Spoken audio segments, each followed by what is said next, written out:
The Zelaxians prided themselves on being the most advanced civilization in the known universe.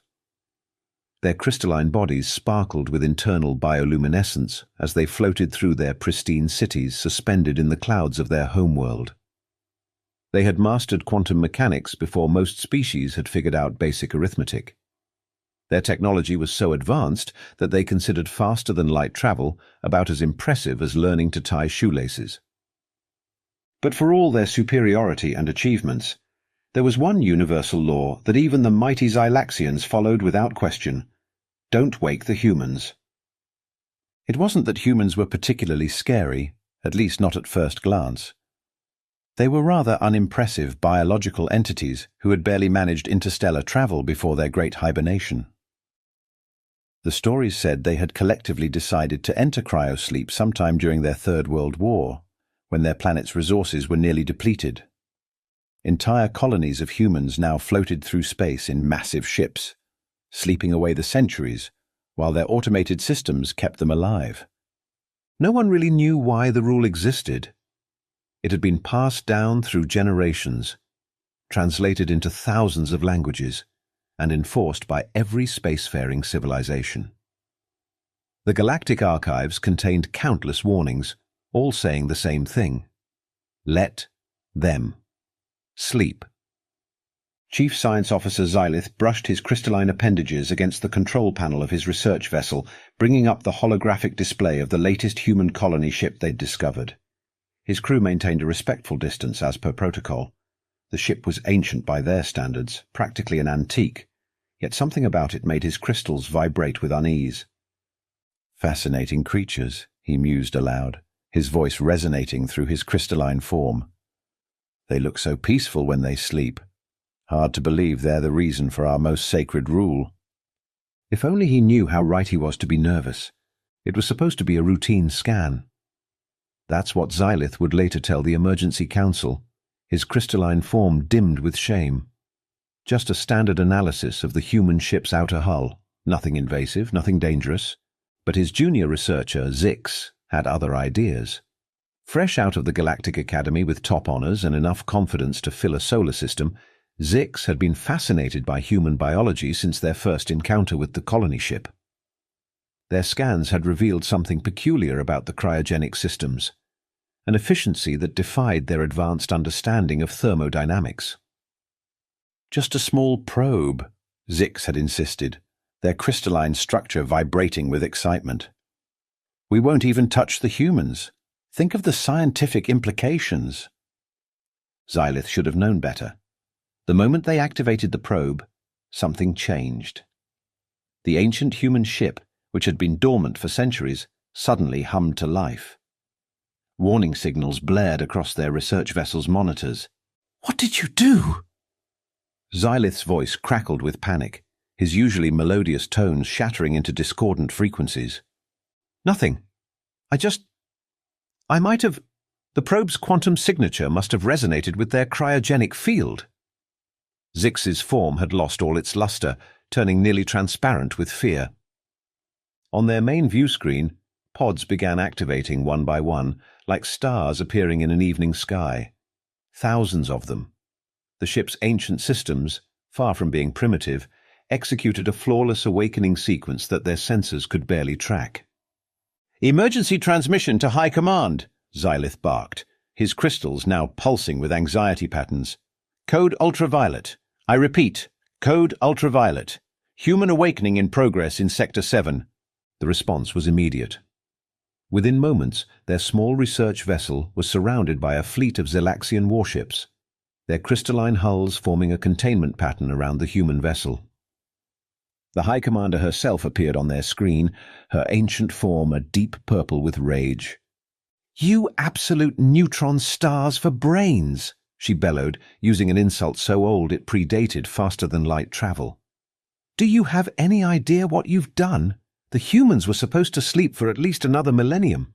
"High Commander," Xylith began, "perhaps we could put them back to sleep." An alert cut him off.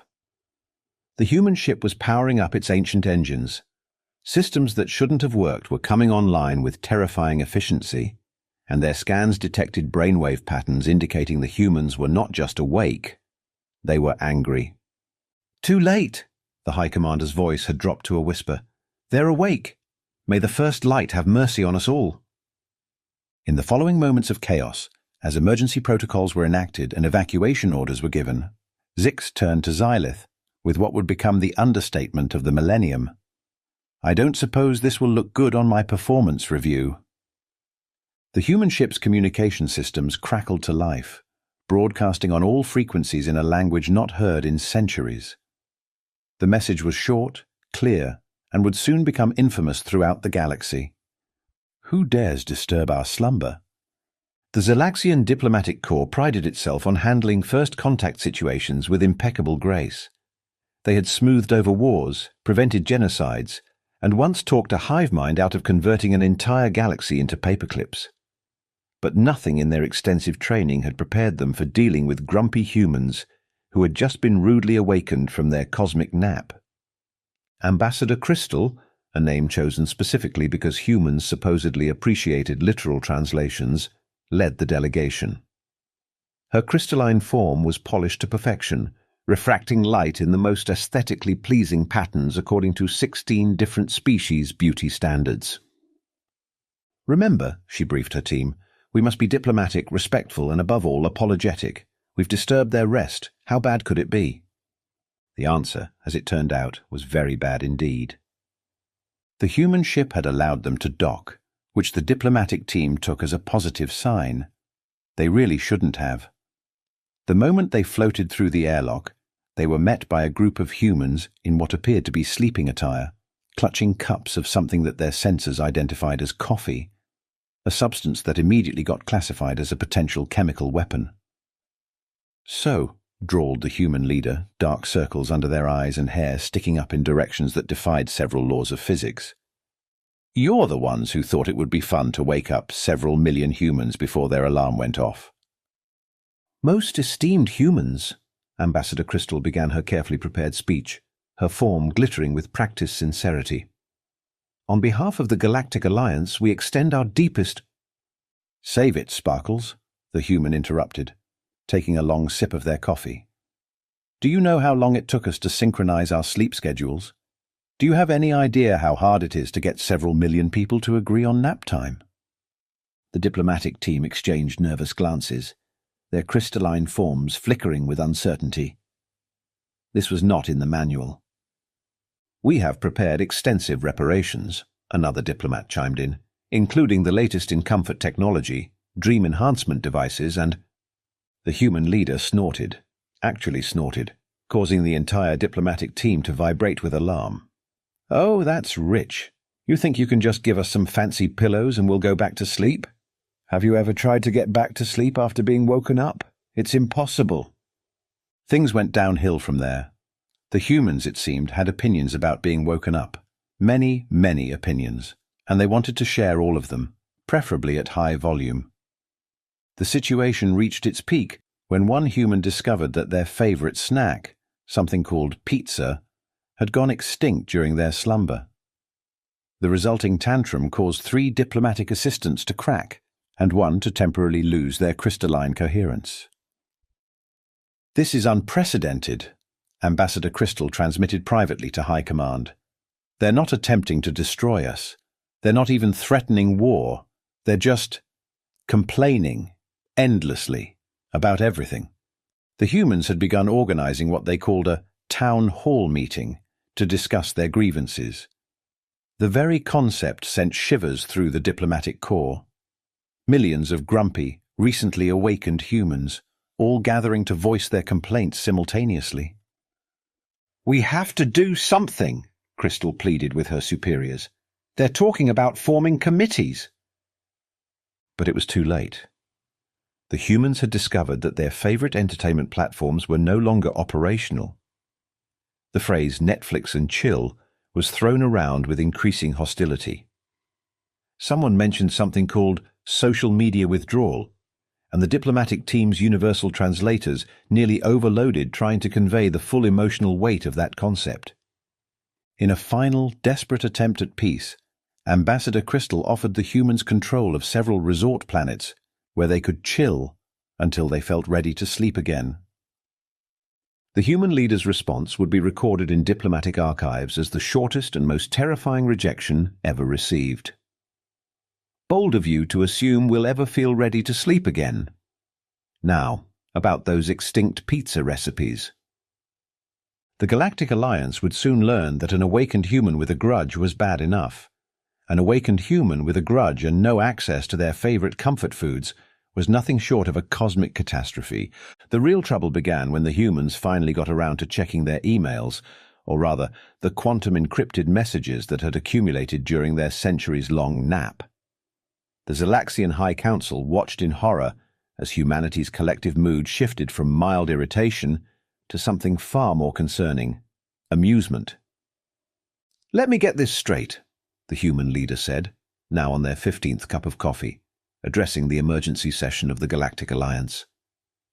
"While we were sleeping, you all convinced yourselves that we went into cryosleep because we ran out of resources." The High Commander's crystalline form dimmed slightly. "According to our historical records."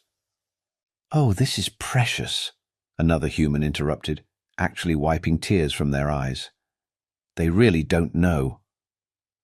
The truth, as it turned out, was far more ridiculous than anything the Galactic Alliance had imagined. The humans hadn't gone into cryosleep because they were running out of resources. They'd done it because they were bored.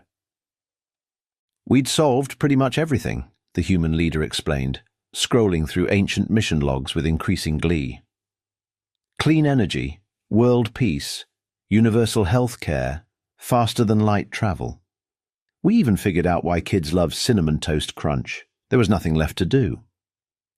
The galactic archives were quickly revealed to be hilariously incorrect. Those primitive-looking ships? Camouflage. The seemingly simple cryogenic pods? Actually quantum consciousness storage devices that made Xylaxian technology look like two rocks being banged together. The humans hadn't been sleeping. They'd been running universe-scale simulations, processing quantum calculations that would make a supercomputer cry, and apparently binge-watching every possible variation of reality TV that could ever exist. But the warning," Ambassador Crystal stammered. "The rule about never waking humans."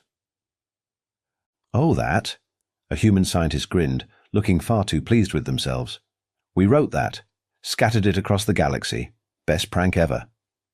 The revelation hit the Galactic Alliance like a supernova. The humans hadn't been some endangered species that needed protection. They were essentially cosmic teenagers who had decided to take a nap and set an elaborate out-of-office message. The true extent of human capabilities began to unfold. While sleeping, they had mapped every possible timeline in the universe, solved the question of whether hot dogs were sandwiches, though they refused to share this knowledge, claiming some things should remain mysterious. Developed a unified theory of everything, then decided it was kind of boring, and developed several more interesting ones. Created and abandoned 17 different types of social media platforms in their simulated environments, deeming them too emotionally draining. Figured out why socks always disappear in the laundry. Again, they're keeping this one to themselves. The Zelaxian scientists who examined the human ship's primitive systems had to be treated for shock when they realized they weren't looking at technology. They were looking at art projects human children had made while their parents were catching up on some Z's.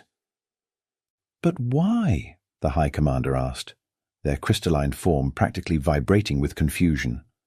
"Why pretend to be a sleeping civilization?" "Have you ever tried being the most advanced species in the galaxy?" the human leader countered. "It's exhausting. Everyone always coming to you with their problems, asking for technology, wanting you to solve their existential crises. We just wanted a break."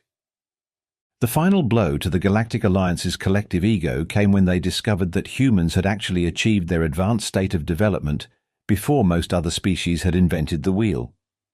They'd just been watching everyone else develop, occasionally leaving helpful anonymous tips like, "Have you tried pointing the rocket the other way?" Or, Maybe don't mix those chemicals. Think of it like a cosmic gap year, one human explained to the increasingly distressed council. Except instead of backpacking across Europe, we decided to take a few centuries off and let everyone else have a go at running things. The High Commander's final report to the Galactic Alliance summed up the situation perfectly. We have not been protecting a sleeping primitive species. We have been unknowingly participating in the universe's longest-running social experiment. And now the experimenters are awake, caffeinated, and expressing interest in what they call catching up on current events. May whatever gods you believe in have mercy on us all. In the archives of the Zelaxian Science Academy, Zix's infamous probe incident would be reclassified from greatest scientific catastrophe to most successful wake-up call in history. Though no one was quite sure whether that was an improvement. The shift in galactic power dynamics happened faster than a quantum hiccup. One moment, the Zelaxians were the undisputed masters of the known universe. The next, they were watching humans reorganize entire star systems because the feng shui was all wrong. You can't just move a solar system. High Commander Kristallos protested, their form flickering with distress as they watched humans casually relocating celestial bodies. Watch us, replied the human leader, who was now sporting a bathrobe and bunny slippers while orchestrating the movement of entire star clusters. This one's blocking the view of that gorgeous nebula. Besides, the commute time between planetary systems was ridiculous. Who designed this layout? The Galactic Alliance quickly discovered that trying to maintain order in a universe with fully awakened humans was like trying to herd quantum cats. Theoretically possible, but practically futile. Humans started fixing things that no one had realized were broken. They introduced their concept of weekend breaks to species that had never stopped working. They established universal Wi-Fi that somehow worked across multiple dimensions. They started a galactic food delivery service that could get you takeout from any planet in under 30 minutes or your money back. The Zelaxian bureaucracy, once a model of efficiency, descended into chaos when humans introduced them to casual Fridays and office parties. The sight of crystalline beings attempting to wear Hawaiian shirts would haunt the High Commander's dreams for centuries. But the most surprising development came from the younger generations of various species. Rather than resisting the human influence, they embraced it with alarming enthusiasm. Young Zelaxians started forming hybrid social clubs with humans, leading to the galaxy's first interspecies meme war. You have to admit, Zix commented to Xylith as they watched a group of humans teaching young Zelaxians how to chill, they do make things more interesting. Xylith, whose career had somehow survived the wake-up incident, could only nod in bewildered agreement. The humans had promoted him to Chief Officer of making sure humans don't get too bored again. A position he wasn't entirely sure was a reward or a punishment.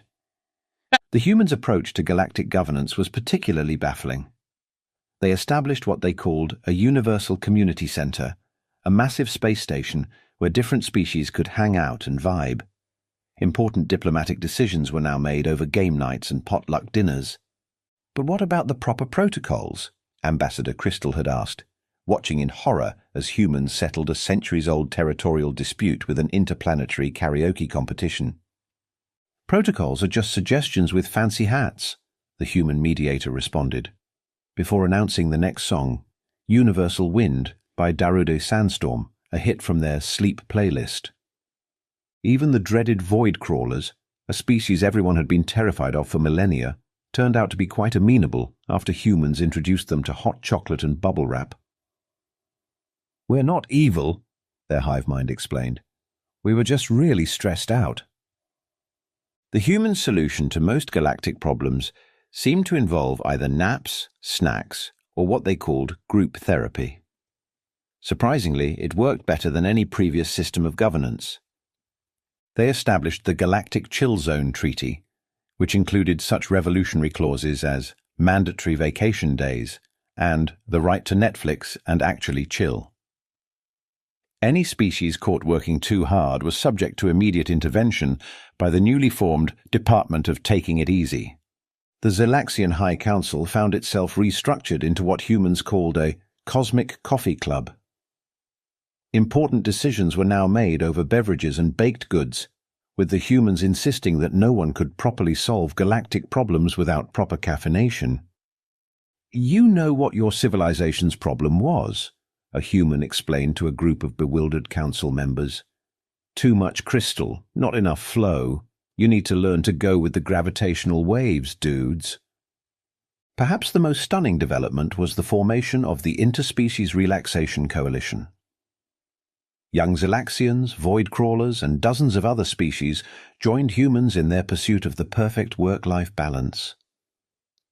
The universe had never been more productive, largely because everyone had finally learned when to take a break. As Xylith watched a human teaching a group of young Xylaxians how to make s'mores using plasma reactors, he realized that maybe waking the humans hadn't been a catastrophe after all. It was more like hitting the universal reset button. Chaotic, certainly, but in a strangely refreshing way.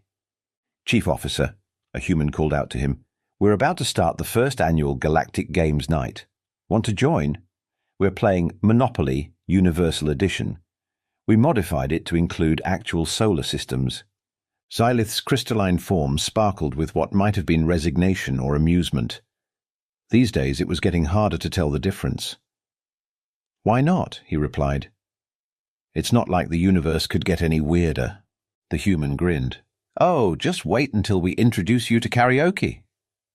6 months after the Great Awakening, or the Universal Snooze Button Incident, as humans insisted on calling it, the galaxy had transformed into something unprecedented.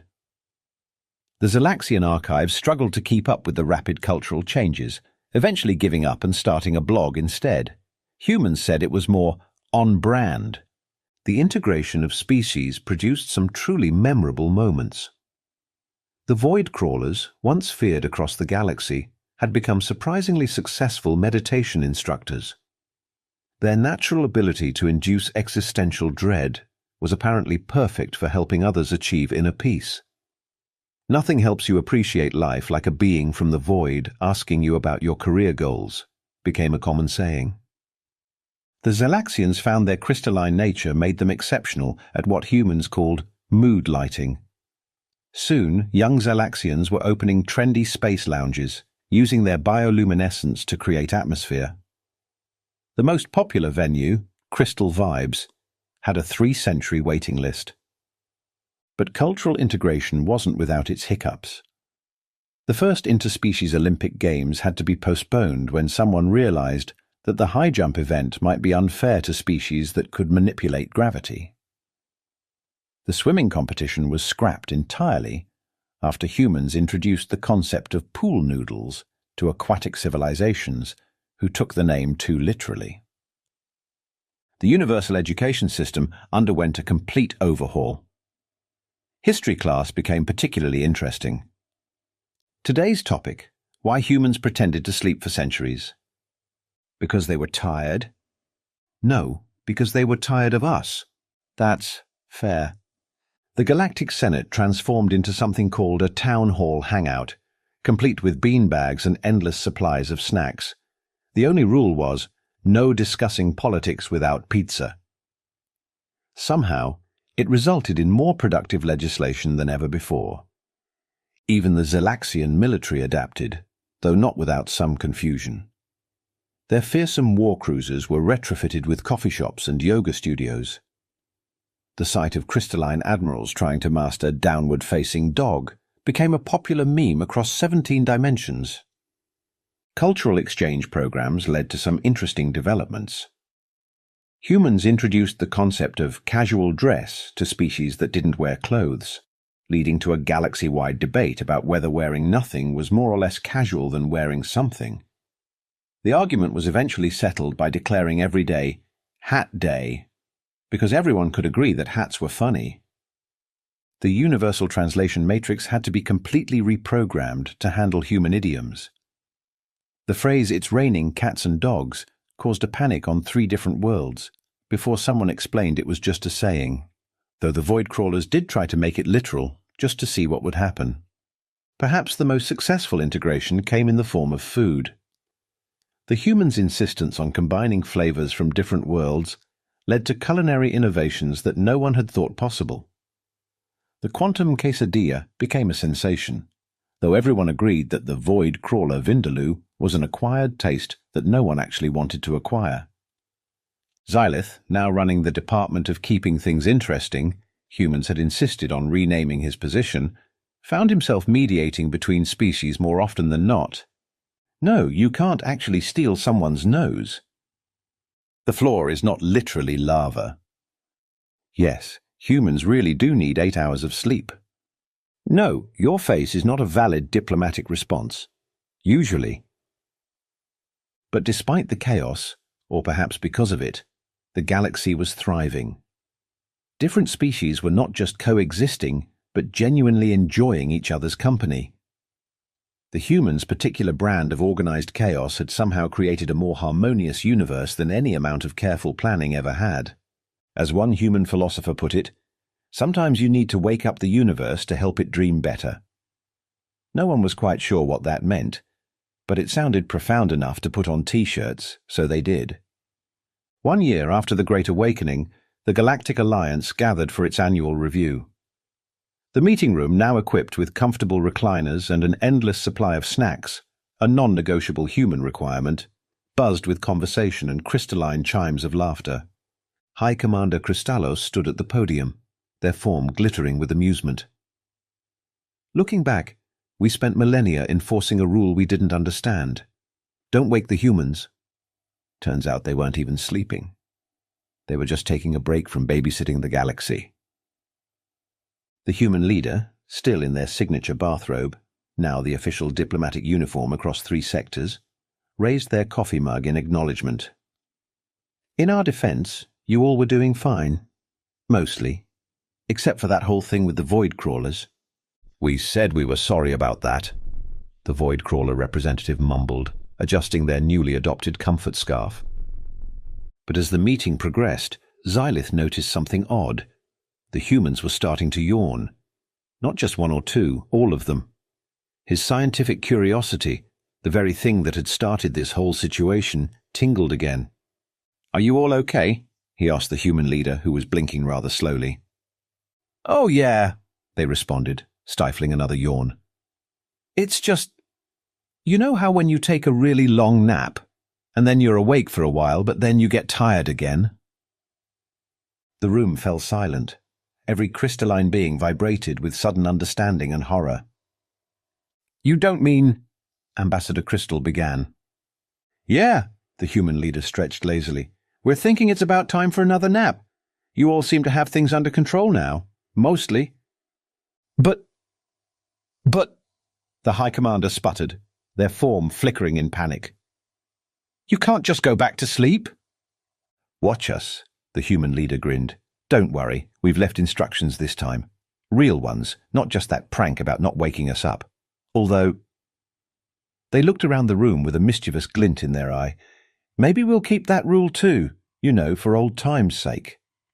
And so, in the ultimate cosmic irony, the galaxy found itself preparing for another human hibernation. Only this time, they were willing participants in what would become known as the Great Universal Snooze Sequel.